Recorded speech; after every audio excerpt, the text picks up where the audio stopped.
بسم اللہ الرحمن الرحیم۔ السلام علیکم ناظرین، آج ہم آپ کی خدمت میں قوم سبا کا قصہ لے کر آئے ہیں، لہٰذا ویڈیو کو پورا دیکھیے گا۔ چلیے تو ویڈیو کو اسٹارٹ کرتے ہیں۔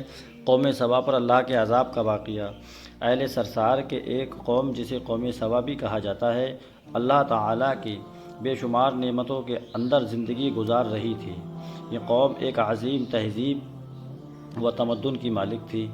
حضرت داؤد علیہ السلام اور حضرت سلیمان علیہ السلام کی بعظمت و حکومت کے بعد ان کی حکومت زبانیں زیادہ خاص و عام تھی۔ کہا جاتا ہے کہ یہ لوگ گندم کی مغز سے آٹا بنا کر روٹیاں پکاتے تھے، لیکن ان کی برعکس وہ اس قدر اسراف کرنے والے اور ناشکرے تھے کہ انہی روٹیوں کے ساتھ بچوں کا پیشاب پاخانہ صاف کرتے تھے۔ بعد ازاں ان آلودہ روٹیوں کو اکٹھا کرنے سے ایک پہاڑ بن گیا تھا۔ پھر ایک صالح شخص نے وہاں سے گزرتے ہوئے ایک عورت کو دیکھا جو روٹی کے ساتھ بچے کے پاخانے کے مقام کو صاف کر رہی تھی۔ اس شخص نے عورت سے کہا، تیرے اوپر افسوس ہے، خدا سے ڈر، کہیں ایسا نہ ہو کہ خدا تیرے اوپر اپنا غضب ڈھائے اور تجھ سے اپنی نعمت چھین لے۔ اس عورت نے جواب میں مذاق اڑایا اور مغرورانہ انداز میں کہا، جاؤ جاؤ، گویا کہ مجھے بھوک سے ڈراتے ہو۔ جب تک سرسار جاری ہے مجھے بھوک سے کسی قسم کا کوئی خوف نہیں ہے۔ کوئی زیادہ عرصہ نہیں گزرا نہ تھا کہ اللہ تعالیٰ نے ان لوگوں پر اپنا غضب ڈھایا۔ پانی جو کہ زندگی کی بنیاد ہے ان لوگوں سے چھین لیا، یہاں تک کہ قحط نازل ہوا۔ بات یہاں تک پہنچ گئی کہ ان کے ذخیرے کی ہوئی تمام غذائیں ختم ہو گئیں۔ آخرکار وہ مجبور ہو گئے کہ انہیں آلودہ روٹیوں پر ٹوٹ پڑے جو ان لوگوں نے اکٹھی کر کے پہاڑ کے مانند ڈھیر لگایا ہوا تھا، بلکہ وہاں سے روٹی لینے کے لیے صفیں لگتیں تاکہ ہر کوئی وہاں سے اپنے حصے کی روٹی لے سکے۔ کفران نعمت، قحط اور ان کے بدحالی کے بارے میں معتبر روایت موجود ہیں۔ سورہ نحل کی آیات نمبر 112 اور 113 پر یوں ارشاد ہوتا ہے، اور اللہ نے اس بستی کی بھی مثال بیان کی ہے جو محفوظ اور مطمئن تھی۔ ان کا رزق ہر طرف سے باقاعدہ آ رہا تھا، لیکن اس بستی کے رہنے والوں نے اللہ کی نعمتوں کا انکار کیا تو خدا نے انہیں بھوک اور پیاس کا مزہ چکھایا، صرف ان کے اعمال کی بنیاد پر جو وہ انجام دے رہے تھے۔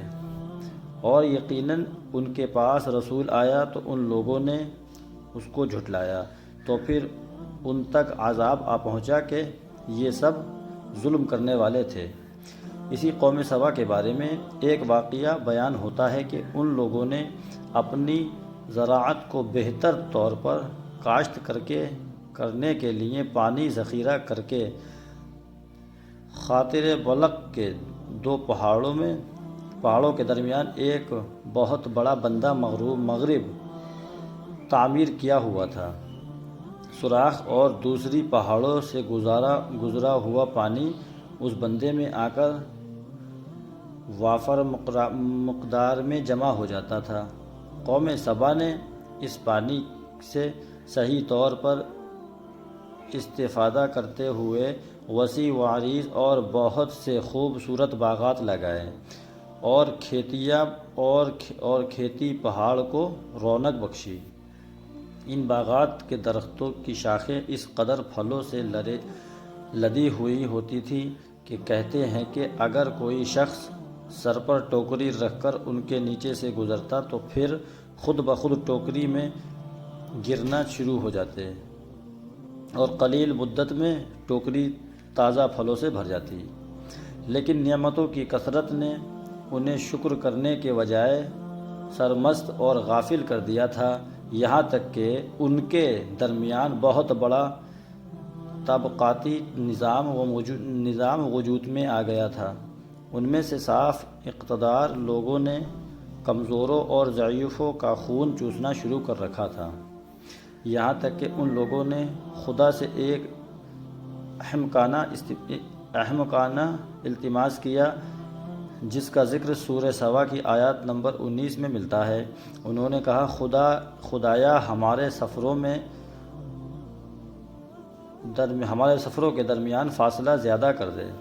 انہوں نے اللہ تعالیٰ سے یہ التماس اس لیے کیا تھا تاکہ غریبوں، بے نواح لوگ، عمدہ اور ضرورت مند ان کے ہمراہ سفر نہ کریں۔ ان کی خواہش یہ تھی کہ آبادیوں کے درمیان خشکی ہو اور فاصلہ بہت زیادہ ہو تاکہ تہی-دست اور کم آمدنی والے لوگ ان کی طرح سفر نہ کر سکیں۔ اللہ تعالیٰ نے ان مغرور پیٹ کے پجاریوں پر اپنا غضب نازل کیا۔ بعض روایتوں کے مطابق ان مغرور لوگوں کی آنکھوں سے دور صحرائی چوہوں نے مغربی نامی بندے کی دیواروں پر حملہ کر کے انہیں اندر سے کھوکھلا کر دیا۔ ادھر سے بارشیں زیادہ ہوئیں جن کی وجہ سے سیلاب آ گیا اور اس بندے میں پانی بہت زیادہ اکٹھا ہو گیا۔ اچانک بندے کی دیواریں ٹوٹیں، اس سے ایک بہت بڑا سیلاب آیا جس میں تمام دیہات، آبادیاں، مال مویشی، باغات، کھیتیاں، ان سب محل اور گھر پانی میں غرق ہو کر نابود ہو گئے۔